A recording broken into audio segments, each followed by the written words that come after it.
جس دن اللہ فرمائے گا کہ اب میرے شریکوں کو جن کی نسبت تم معبود ہونے کا گمان رکھتے تھے بلاؤ، تو وہ ان کو بلائیں گے مگر وہ ان کو کچھ جواب نہ دیں گے، اور ہم ان کے درمیان ہلاکت کی ایک جگہ بنا دیں گے، اور گناہگار لوگ دوزخ کو دیکھیں گے تو یقین کر لیں گے کہ وہ اس میں پڑنے والے ہیں، اور اس سے بچنے کا کوئی راستہ نہ پائیں گے۔ اور ہم نے اس قرآن میں لوگوں کے سمجھانے کے لیے طرح طرح کی مثالیں بیان فرمائی ہیں، لیکن انسان سب چیزوں سے بڑھ کر جھگڑالو ہے۔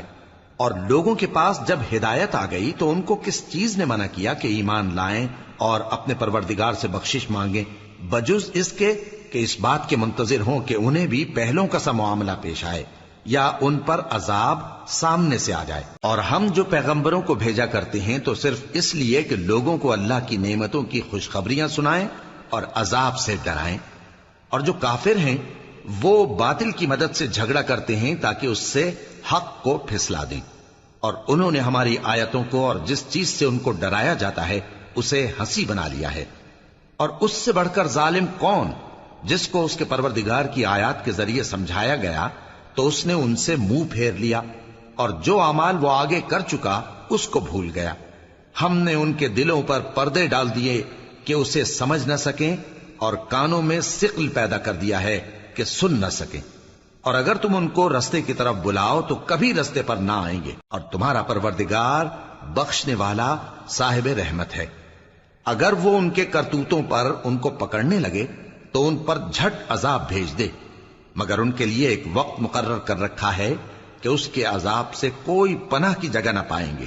اور یہ بستیاں جو ویران پڑی ہیں، جب انہوں نے کفر کر کے ظلم کیا تو ہم نے ان کو تباہ کر دیا، اور ان کی تباہی کے لیے ایک وقت مقرر کر دیا تھا۔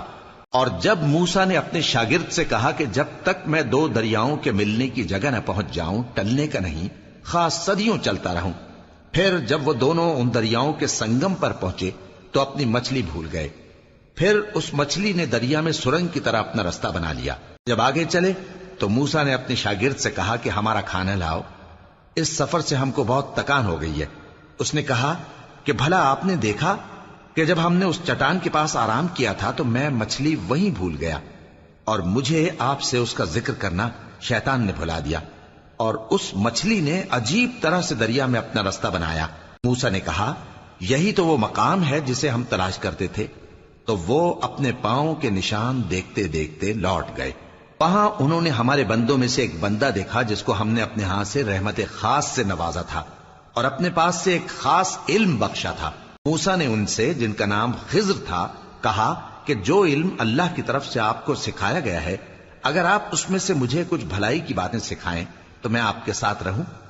خضر نے کہا کہ تم میرے ساتھ رہ کر صبر نہیں کر سکو گے، اور جس بات کی تمہیں خبر ہی نہیں اس پر صبر کر بھی کیسے سکتے ہو؟ موسیٰ نے کہا اللہ نے چاہا تو آپ مجھے صابر پائیے گا، اور میں آپ کے ارشاد کے خلاف نہیں کروں گا۔ خضر نے کہا اگر تم میرے ساتھ رہنا چاہو تو شرط یہ ہے مجھ سے کوئی بات نہ پوچھنا جب تک میں خود اس کا ذکر تم سے نہ کروں۔ تو دونوں چل پڑے، یہاں تک کہ جب کشتی میں سوار ہوئے تو خضر نے کشتی کو پھاڑ ڈالا۔ موسیٰ نے کہا کیا آپ نے اس کو اس لیے پھاڑا ہے کہ سواروں کو غرق کر دی؟ یہ تو آپ نے بڑی عجیب بات کی۔ خضر نے کہا کیا میں نے نہیں کہا تھا کہ تم میرے ساتھ صبر نہ کر سکو گے؟ موسیٰ نے کہا کہ جو بھول مجھ سے ہوئی اس پر مواخذہ نہ کیجیے اور میرے معاملے میں مجھ پر مشکل نہ ڈالیے۔ پھر دونوں چلے، یہاں تک کہ رستے میں ایک لڑکا ملا تو خضر نے اسے مار ڈالا۔ موسیٰ نے کہا کہ آپ نے ایک بے گناہ شخص کو ناحق بغیر قصاص کے مار ڈالا، یہ تو آپ نے بری بات کی۔ خضر نے کہا کیا میں نے نہیں کہا تھا کہ تم سے میرے ساتھ صبر نہیں ہو سکے گا؟ انہوں نے کہا کہ اگر میں اس کے بعد پھر کوئی بات پوچھوں یعنی اعتراض کروں تو مجھے اپنے ساتھ نہ رکھیے گا کہ آپ میری طرف سے عذر کے قبول کرنے میں حد کو پہنچ گئے ہیں۔ پھر دونوں چلے، یہاں تک کہ گاؤں والوں کے پاس پہنچے اور ان سے کھانا طلب کیا۔ انہوں نے ان کی ضیافت کرنے سے انکار کیا۔ پھر انہوں نے وہاں ایک دیوار دیکھی جو گرا چاہتی تھی تو خضر نے اس کو سیدھا کر دیا۔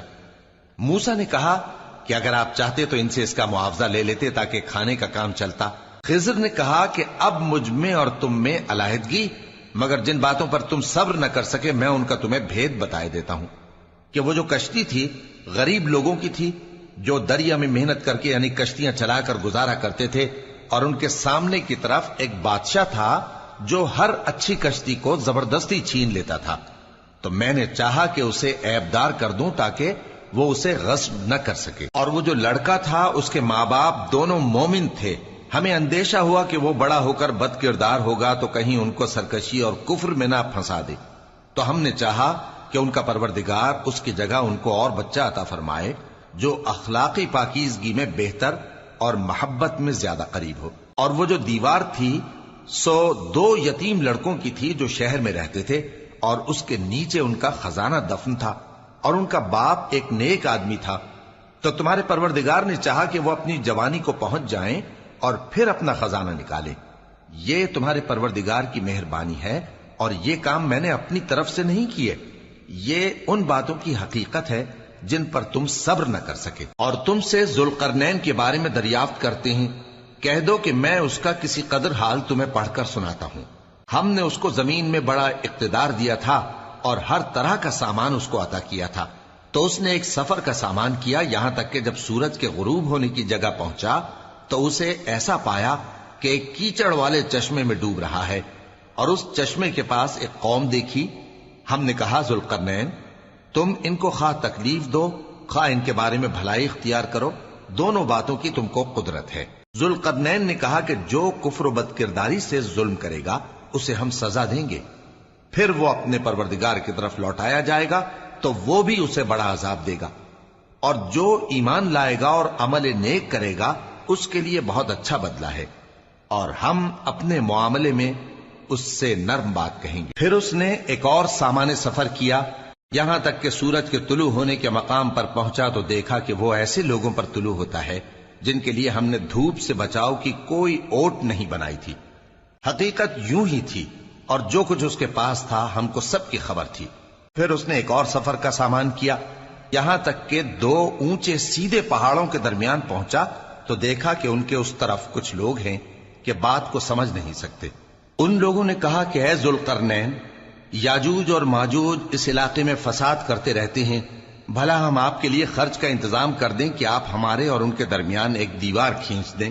ذوالقرنین نے کہا کہ خرچ کا جو مقدور اللہ نے مجھے بخشا ہے وہ بہت اچھا ہے، تم مجھے قوت بازو سے مدد دو، میں تمہارے اور ان کے درمیان ایک مضبوط رکاوٹ بنا دوں گا۔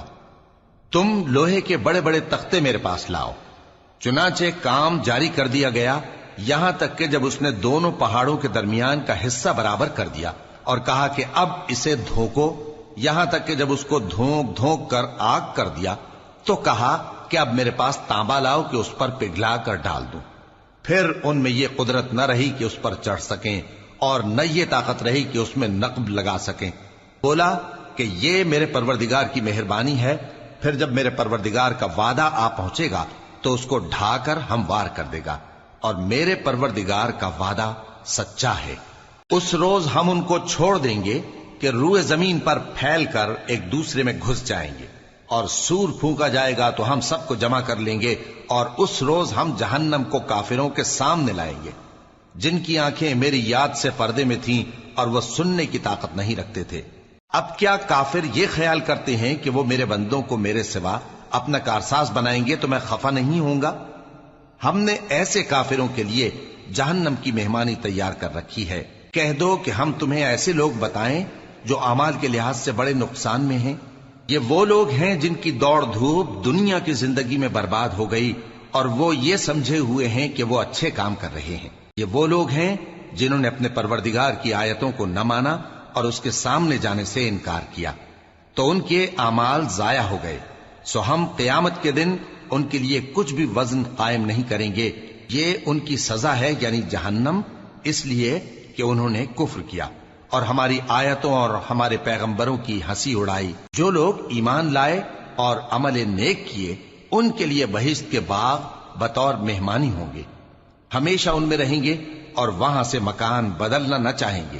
کہہ دو کہ اگر سمندر میرے پروردگار کی باتوں کے لکھنے کے لیے روشنائی ہو تو قبل اس کے کہ میرے پروردگار کی باتیں تمام ہوں سمندر ختم ہو جائے، اگرچہ ہم ویسا ہی اور اس کی مدد کو لائیں۔